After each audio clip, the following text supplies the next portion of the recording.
Hay coches que recuerdas porque eran espectaculares, y hay coches que recuerdas porque estaban en todas partes. El segundo tipo es mucho más difícil de conseguir. Para que un coche esté en todas partes, tiene que servir para todo el mundo. Para el médico y para el fontanero, para la familia de 5 y para el vendedor que hace 200 kilómetros al día. Pero hay muy pocos coches en la historia que hayan conseguido eso. El Renault 12 fue uno de ellos. Se fabricó en más de 15 países, en 4 continentes, durante casi 4 décadas. Más de 2,5 millones de unidades en todo el mundo, sin contar las que salieron de fábricas con otro nombre pero con el mismo diseño debajo. Y lo más extraño es que Renault llevaba años preparándose para reemplazarlo. Desapareció de la misma forma en que había vivido, sin llamar la atención. Mercado por mercado, año por año, hasta que un día dejó de fabricarse y la cadena siguió moviéndose para hacer otra cosa. La pregunta no es por qué desapareció. La pregunta es por qué Renault decidió dejar morir un coche que todavía seguía funcionando. Bienvenidos a Auto Ledger. En los próximos minutos vas a descubrir cómo un proyecto diseñado para ser realmente sencillo se convirtió en uno de los coches más vendidos de la historia de Renault. Vas a entender por qué un modelo que llegó a fabricarse en más de 15 países, en 4 continentes y durante casi 4 décadas, desapareció sin que casi nadie lo explicara bien. Y vas a descubrir que la razón oficial que se dio para su retirada ocultaba una decisión estratégica que Renault había tomado mucho antes de que nadie lo dijera en voz alta. Como casi siempre en la industria del automóvil, el sustituto llegó antes que el adiós. Todo empezó en enero de 1964, cuando el departamento de diseño de Renault comenzó a trabajar en lo que internamente llamaron el Proyecto 117. El encargo era claro y humilde. El coche nuevo tenía que ser económico, no muy sofisticado, con un interior amplio, un maletero generoso y un motor pequeño. Tenía que ser fácil de fabricar para poder producirse en cualquier parte del mundo. Tenía que ser fiable para los mercados de exportación y suficientemente cómodo para Francia. No era un manifiesto de ingeniería punta.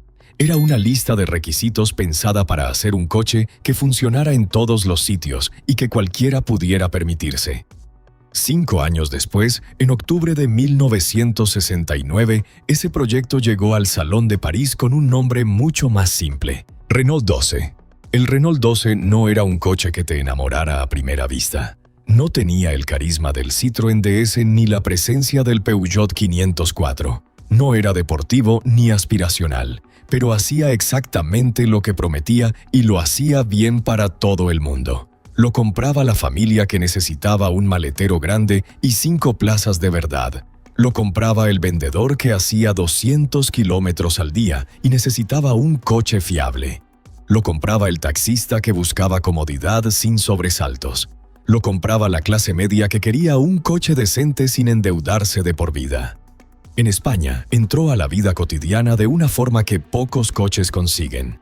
Fasa Renault lo fabricaba en Valladolid desde 1970 y durante más de una década fue uno de los coches más deseados por la clase media española. No porque fuera extraordinario, sino porque era exactamente lo que la gente necesitaba: espacioso, económico, resistente y fácil de mantener. En Argentina fue aún más lejos. Cuando llegó en 1971, lo fabricaban en la planta de Santa Isabel, en Córdoba, y rápidamente se convirtió en un elemento del paisaje cotidiano del país. No lo conducían los ricos ni los pobres de forma especial, lo conducía todo el mundo. Eso es algo muy difícil de lograr para un coche. Y eso era exactamente el Renault 12. No era el coche que querías, era el coche que necesitabas. Y a veces eso es mucho más poderoso. A principios de los años 70, el Renault 12 estaba en todas partes. En Francia era el coche de la familia francesa media, enfrentándose con éxito al Peugeot 304 y al Citroën GS en un segmento enormemente competitivo. La prensa europea lo celebraba por su interior espacioso, su confort y su bajo consumo. Renault había acertado de lleno con la fórmula. Pero lo que nadie esperaba era la escala que iba a alcanzar. El Renault 12 se fabricó en distintos momentos en más de 15 países: Francia, España, Argentina, Turquía, Rumanía, Colombia, Venezuela, Chile, México, Marruecos, Australia, Bélgica, Canadá, Portugal, Yugoslavia. Era literalmente un coche mundial, algo casi sin precedentes para un modelo de gama media en aquella época. En cada mercado encontró su versión de la clase media. En Colombia lo fabricaba Sofasa desde 1973 y dominó las ventas frente al Fiat y al Dodge Polara. En España, FASA llegó a fabricar casi 455.000 unidades a lo largo de más de una década. En Argentina, el número superaría las 444.000 unidades antes de que todo terminara. En 1976, Renault presentó una renovación de la gama. Nuevos paragolpes, nuevo frontal, salpicadero rediseñado. Era una señal de confianza. La marca seguía invirtiendo en el modelo, seguía creyendo en él. Además, existió una versión que hoy casi nadie recuerda: el Renault 12 Gordini. Con 125 caballos era capaz de alcanzar casi 185 km por hora. Una auténtica locura para un coche familiar de principios de los años 70. Demostraba que aquella plataforma todavía tenía mucho potencial. Parecía que el Renault 12 podía con todo. Pero había algo que el propio Renault sabía desde el principio y que nadie dijo en voz alta. El proyecto 117 había nacido con una condición que estaba escrita en el propio encargo original. El coche tenía que ser fácil de fabricar en cualquier parte del mundo. Eso significaba soluciones mecánicas sencillas, piezas baratas de sustituir, tecnología deliberadamente contenida. Era una fortaleza para los mercados en desarrollo. Era una debilidad para el futuro. En 1970, cuando se lanzó la versión Gordini, muchos esperaban que Renault usara el motor ligero de aluminio del Renault 16 en la versión estándar del 12. Técnicamente era sencillo de hacer. Hubiera dado al coche una ventaja real en consumo y en prestaciones. Renault decidió no hacerlo. El motivo fue el coste. No era una decisión de ingeniería, era una decisión de negocio. Y esa misma lógica, la del coste por encima de la ambición técnica que había definido el nacimiento del Renault 12 en 1964, iba a definir también su final. Solo que todavía faltaban años para que eso quedara del todo claro. En 1978, Renault lanzó el 18. Era el sucesor oficial del 12 en Europa. Más moderno, mejor equipado, con motores más potentes. En Francia, el 12 desapareció de la gama en 1980. El mercado europeo había hablado y Renault había escuchado. Pero aquí es donde la historia se complica de una forma que pocos esperaban. Porque el Renault 12 no desapareció cuando llegó el 18. Simplemente se retiró de los mercados donde ya no era competitivo y siguió viviendo con toda la normalidad en los mercados donde todavía importaba. En España se mantuvo hasta 1983, en Argentina hasta 1994, en Turquía hasta el año 2000, en Rumanía, bajo la marca Dacia, hasta 2004 en forma de berlina y hasta 2006 en forma de camioneta. Lo que había nacido como un coche pensado para ser fabricado en cualquier parte del mundo cumplió exactamente esa promesa, solo que nadie calculó que lo haría durante casi 4 décadas. Pero hay algo que no encaja en esa historia tranquila. Si el Renault 12 era tan bueno, tan útil, tan adaptable, si las fábricas de Argentina y Turquía lo seguían produciendo décadas después de su retirada en Europa, ¿por qué Renault no lo actualizó en serio en ningún momento? ¿Por qué no hubo una segunda generación real? La respuesta lleva de vuelta a 1964, a aquella lista de requisitos del proyecto 117. El Renault 12 no había sido diseñado para evolucionar. Había sido diseñado para ser fabricado. Y hay una diferencia enorme entre las dos cosas. En Argentina, sin embargo, Renault sí fue añadiendo versiones con el tiempo. En 1984 apareció el GTS, la versión tope de gama, con faros dobles redondos y aire acondicionado. En 1990 llegó el GTL, con paragolpes de plástico, 5 velocidades y un aspecto más contemporáneo. Eran actualizaciones cosméticas y de equipamiento, no transformaciones profundas. El coche de debajo seguía siendo el de 1969, y aún así se vendía. En 1993, mientras Michael Jackson escapaba de un centro comercial de Buenos Aires en un Renault 12 colorado, el coche llevaba más de 20 años en producción en Argentina y seguía siendo una opción real para miles de familias. Eso dice mucho sobre lo que era el coche, y también dice mucho sobre lo que estaba ocurriendo en el mercado argentino. Pero el final se acercaba, y cuando llegó de forma casi silenciosa, sin grandes anuncios ni despedidas. El 2 de noviembre de 1994, exactamente 23 años después de que saliera el primero de la planta de Santa Isabel, salió el último. Misma fecha, mismo lugar, como si alguien hubiera calculado ese detalle a propósito, y con eso el Renault 12 dejó de fabricarse en América. Hay una ironía en la historia del Renault 12 que resume mejor que cualquier cifra lo que significó este coche para millones de personas. En Rumanía, la versión fabricada bajo licencia por Dacia llevaba otro nombre, el Dacia 1300. Era en esencia el mismo coche. Pero en un país con muy pocas opciones de movilidad privada durante décadas, el Dacia 1300 se convirtió en algo que el Renault 12 nunca fue en Francia ni en España, el único coche que existía para una generación entera. Cuando la producción del Dacia 1300 terminó en 2004, llevaba 35 años fabricándose, más de 1.900.000 unidades. Los rumanos que nacieron en los años 60 se casaron en los 70, llevaron a sus hijos al colegio en los 80 y enseñaron a conducir a sus nietos en los 90, lo hicieron todos en el mismo coche. El mismo diseño, el mismo motor básico, el mismo coche. Lo que Renault había diseñado para ser barato y fácil de fabricar se había convertido, sin buscarlo, en el vínculo emocional más profundo que un coche puede tener con una sociedad entera. Ahora viene la parte que Renault nunca explicó del todo en sus comunicados de prensa. La razón oficial del fin del Renault 12 en cada mercado fue siempre la misma.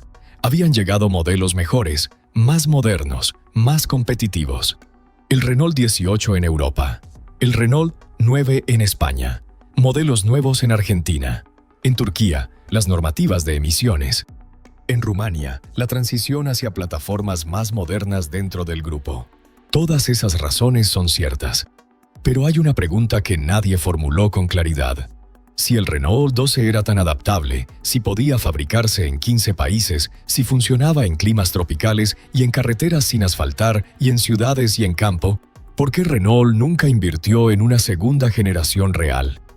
La respuesta está en el Proyecto 117, en aquella lista de requisitos de 1964.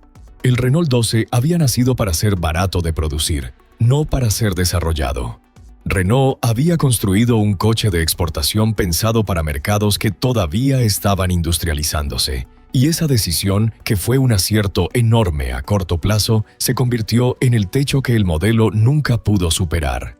Cuando los mercados donde vivía el Renault 12 empezaron a madurar, a exigir más tecnología, más seguridad, más confort, Renault tenía dos opciones: invertir en una plataforma nueva para un coche que ya no se vendía en Europa, o simplemente retirarlo y sustituirlo por modelos más modernos. La elección nunca fue difícil. El Renault 12 no tenía un lugar en la gama del futuro porque nunca fue diseñado para tenerlo. Fue diseñado para ser útil ahora, en muchos sitios, a bajo coste. Y lo fue durante mucho más tiempo del que nadie habría calculado en 1964. Lo que Renault no calculó fue el vínculo emocional. Las pistas habían estado ahí desde el principio. El mismo encargo que lo hizo universal, sencillo, resistente y barato de fabricar, era también el encargo que garantizaba que nunca habría dinero suficiente para reinventarlo. El Renault 12 fue víctima del éxito de su propia lógica de origen. El final del Renault 12 no tuvo una fecha ni un lugar único. Se fue apagando mercado por mercado, año por año, a lo largo de más de 2 décadas. Primero Europa, después España, después Argentina, después Turquía, al final Rumanía. En ningún sitio hubo grandes ceremonias. En Argentina, la planta de Santa Isabel continuó trabajando con otros modelos. En Turquía, la fábrica de Bursa pasó a producir versiones más modernas. En Rumanía, Dacia fue absorbida progresivamente por Renault en los años siguientes a la caída del comunismo y fue reconvirtiéndose en la marca de coches asequibles que es hoy.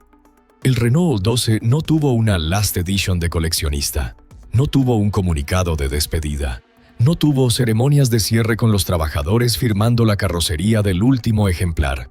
Simplemente un día dejó de fabricarse, y la cadena siguió moviéndose para hacer otra cosa. Eso era en cierta forma coherente con lo que siempre había sido, un coche que no buscaba la atención, que hacía su trabajo y se marchaba sin hacer ruido. En 2004, cuando Dacia dejó de fabricar el último berlina basado en el Renault 12 en Rumania, llevaba en el mercado 35 años. La plataforma que Renault había diseñado con el objetivo explícito de ser barata, sencilla y fabricable en cualquier parte del mundo, había cumplido exactamente esa promesa durante más tiempo que ninguna otra en la historia reciente de la marca. Los ejemplares originales bien conservados han ganado valor de forma constante entre los coleccionistas. Las versiones Gordini, de las que solo se fabricaron unas 5.188 unidades, son hoy piezas de museo. Las rancheras y los berlinas en buen estado encuentran compradores en toda Europa y América Latina. Y hay algo más. El legado invisible del Renault 12 vive en la propia Dacia actual. Aquella marca rumana que durante décadas fabricó coches basados en el diseño del 12 se convirtió, bajo propiedad de Renault, en la apuesta de la marca por los coches accesibles, duraderos y baratos de mantener. El Dacia Logan, lanzado en 2004, el mismo año en que terminaba la producción del 1300, era en muchos sentidos el heredero de la misma filosofía. Un coche sin pretensiones, pensado para funcionar, diseñado para que cualquiera pudiera permitírselo. El proyecto 117 no terminó en 2006, solo cambió de nombre. Hay algo que dice mucho sobre la industria del automóvil en esta historia. Renault diseñó el Renault 12 con una lista de requisitos que nunca incluía la palabra legado. Querían un coche económico, robusto, fabricable en cualquier parte y fácil de mantener. No querían un icono. No planeaban un símbolo generacional. Solo querían un coche que vendiera bien en muchos mercados durante unos años. Les salió por 37 años. Y mientras tanto, ese mismo coche tan corriente que nadie miraba dos veces, tan discreto que un hombre en Buenos Aires lo usó para sacar a Michael Jackson de un aparcamiento sin que casi nadie se diera cuenta, ese coche sigue apareciendo en las memorias de millones de familias en 4 continentes como el primer coche que tuvieron, el coche del primer viaje largo, el coche con el que aprendieron a conducir. Eso no estaba en el proyecto 117. Simplemente ocurrió. Si te ha parecido interesante, te dejo otro video en pantalla que seguro te va a sorprender.